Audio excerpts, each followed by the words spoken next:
अस्सलाम वालेकुम नाज़रीन, आप सियासत डॉट पी के देख रहे हैं। सोहराब बरकत सुप्रीम कोर्ट से आपसे मुखातिब है। तारीखी केस चल रहा है और केस बुनियादी तौर पर यह है कि 63A की इंटरप्रटेशन की जाए 62(1)F के साथ, यानी कि जो लोग अपनी पार्टी छोड़ देते हैं रिश्वत लेकर या पैसे लेकर, उनकी जो उनका डी सीट करना है, उनका जो डिफेक्शन जो उनके ऊपर साबित हो जाती है, उसके बाद ता हयात उनके ऊपर पाबंदी हो जाए कि वो अवाम के वोट को एक्सप्लॉइट ना करें। एक तारीखी आज भी एक समात हुई है और 5 रुकनी बेंच के सामने, जिसकी सरबराही चीफ जस्टिस उमर अता बंदियाल कर रहे थे।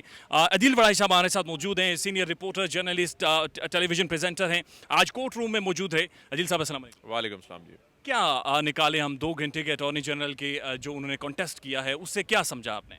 देखें, इसमें जो बेंच में कम से कम 2 जो जज साहिबान हैं और इसमें अगर जनाब चीफ जस्टिस साहब को भी शामिल किया जाए तो 3 जज साहिबान हैं। उनके सवालात इस हवाले से बड़े अहम हैं और गौर तलब हैं कि पार्टी डिसिप्लिन के हवाले से, और क्या किसी शख्स की कोई इंडिविजुअल कोई ऐसी हैसियत होती है कि जब वो पार्टी के टिकट पर जीत कर पार्लियामेंट में पहुंचता है तो वो क्या अपनी मर्जी जो है वो तमाम मामलात में कर सकता है। इसमें एक जज साहब के रिमार्क्स जो हैं वो ये थे कि जब कोई शख्स इलेक्ट होके आता है तो वो लोग उसके सिंबल को वोट देते हैं, पार्टी के सिंबल को, उसने टिकट लिया होता है, वो आज़ाद हैसियत में नहीं आता। तो इसमें गुज़िश्ता रोज़ भी जनाब मुनीब अख्तर साहब, जस्टिस मुनीब अख्तर साहब के जो रिमार्क्स थे बड़ी अहमियत के हामिल थे, एजाजुल एहसन साहब के, जिसमें कहा गया था कि पार्टी जो होती है ये एक इदारा होती है और जो जब कोई इदारा कमज़ोर, जब डिसिप्लिन नहीं होगा किसी इदारे में तो फिर इदारे कमज़ोर होते हैं। तो इसमें जस्टिस जो मंदुखेल साहब हैं, जस्टिस मंदुखेल साहब के सवालात वो भी बड़ी अहमियत के हामिल हैं, लेकिन उसमें वो अटार्नी जनरल से बड़े क्रिटिकल क्वेश्चंस कर रहे हैं। और अटार्नी जनरल जो हैं उनसे आज उन्होंने ये 2 मरतबा पूछा कि आप ये तो बताएं, आप यहाँ लेने क्या आए हैं अदालत में, सदर को ज़रूरत क्या पड़ी।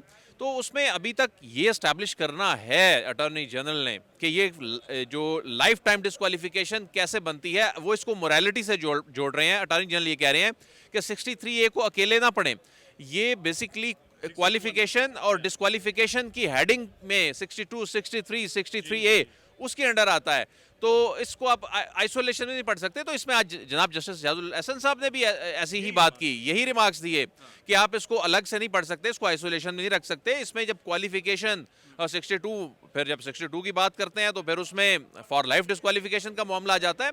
तो ये केस बड़ा दिलचस्प केस है और इसमें आज पार्लियामेंट में जहां पैरेलल प्रोसीडिंग का आगाज़ भी हो गया है, अगरचे आज मोशन मूव नहीं हो सकी, लेकिन इस केस ने भी इस बात का इम्कान है कि ये उससे पहले कंक्लूड हो जाए जो वोटिंग का दिन हो। अच्छा, बड़ी अहम बात आज कोर्ट प्रोसीडिंग्स में ये भी रही कि अटॉर्नी जनरल ने मिसाल दी कि जिस्म के एक हिस्से पर अगर दाना निकल आए वो पूरे जिस्म को मुतासिर करता है, लिहाजा आर्टिकल 63A को आप आइसोलेशन में नहीं देख सकते। और यही बात इजाजुल एहसन ने भी इस चीज़ पर जोर दिया कि जब हम 63A को यानी डिफेक्शन को देखेंगे तो 62(1)F यानी लाइफ टाइम डिस्क्वालिफिकेशन को भी साथ जोड़कर देखेंगे। ये बड़ी अहम बात। एक और अहम बात जो आज बड़ी इंपॉर्टेंट बात जनाब चीफ जस्टिस उमर अता बंदियाल साहब ने की, उन्होंने कहा कि आर्टिकल 63 में एक क्लॉज है जिसके तहत आप डिस्क्वालिफिकेशन के हवाले से कानून साजी भी कर सकते हैं, तो आपने कानून साजी क्यों नहीं की।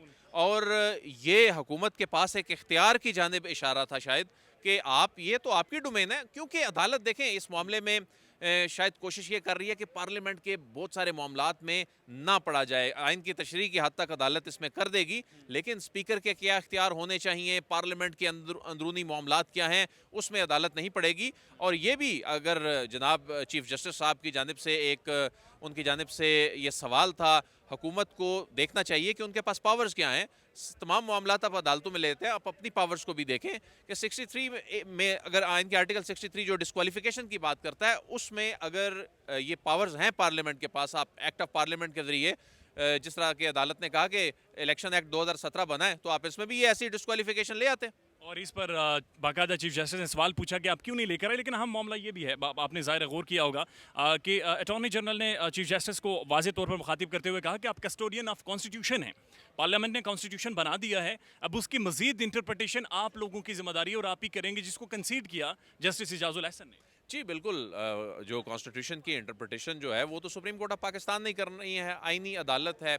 लेकिन उसमें कुछ जज साहिबान का ये भी ख्याल है कि जिस तरह एक सवाल गुज़िश्ता रोज़ वो बड़ा जनरल किस्म का क्वेश्चन भी इसमें प्रेसिडेंशियल रेफरेंस में डाल दिया गया था, तो उसमें मज़ीद क्या करना चाहिए और इस तरह की चीज़ें ओपन क्वेश्चन जो हैं, फिर अटॉर्नी जनरल ने एक क्वेश्चन के हवाले से कहा कि ठीक है, मैं इस पर आगे नहीं जाऊँगा। और चूँकि जल्दबाजी में बहुत सारी चीज़ें हुई हैं, मैं समझता हूँ कि साथ साथ खुद भी हुकूमत को इसमें क्लैरिटी आती जा रही है। ऐसा जो सवाल है ना, जो असल सवाल है कि क्या उसमें अदालत जाएगी या नहीं जाएगी, वो सबसे इंपॉर्टेंट सवाल है कि जो वोट काउंट हो जाएगा, हुकूमत ये कह रही है कि वोट काउंट हम वोट कास्ट करने देंगे, हम इससे नहीं रोकेंगे। कास्ट करने के बाद उसकी हैसियत क्या होगी, ये बहुत इंपॉर्टेंट है। ओके, बहुत शुक्रिया दिल बराज साहब, आज समात पर मौजूद रहे। और कोर्ट के अंदर एक बड़ा ही इंटेंस आप कह सकते हैं माहौल था, और एक तरफ अटॉर्नी जनरल ने तकरीबन 2 घंटे लगातार अपने आर्ग्यूमेंट कोर्ट के सामने रखे और बड़ा कैटेगोरिकली उन्होंने कहा कि आप जस्टिस कॉन्स्टिट्यूशन के कस्टोडियंस हैं, आपने इंटरप्रेट करना है। और पार्लियामेंट्री डेमोक्रेसी में बहुत ज़्यादा ज़रूरी है कि अखलाकियात और मॉरल वैल्यूज़ को देखा जाए। और 63A जिसमें बाकायदा डी-सीट करने की बात की गई है मुनहरिफ अरकान की, आज इस तरह लोटा भी बार बार कोर्ट में इस्तेमाल हुई और अटॉर्नी जनरल ने उसे फैंसी नेम्स भी कहकर एक दो जगहों पर पुकारा। उसके हवाले से अटॉर्नी जनरल का मुद्दा बड़ा क्लियर और बड़ा वाजे था कि उसे आप आइसोलेशन में नहीं देख सकते, क्योंकि लॉ जहां पर खामोश हो उसे एक लार्जर कैनवस में देखा जाता है। और लार्जर कैनवस ये है कि उसे 62(1)(f के साथ भी देखा जाए, जहां पर अखलाकी तौर पर आप दोबारा से इलेक्शंस लड़ना और ताहयात नाहली की तरफ आप लोग जाते हैं। और अटॉर्नी जनरल ने इस चीज़ पर कई बार जोर दिया कि आपको ये चीज़ देखनी होगी कि अगर आपने पार्लियामेंट्री डेमोक्रेसी को परवान चढ़ाना है तो ऐसे डिफेक्टर्स को, ऐसे लोगों को जो अपनी पार्टी लॉयल्टीज़ चेंज करते हैं पैसे लेने के मद में। और आज अटॉर्नी जनरल ने एक बार फिर जिक्र किया कि जब 2019 में सेनेट के इंतखाबात थे तो उस दौरान एक वीडियो भी मंजर-ए-आम पर आई जहाँ पर देखा गया कि बाकायदा पैसे बांटे जा रहे हैं और आर्ग्यूमेंट किया जा रहा है, बार्गेन की जा रही है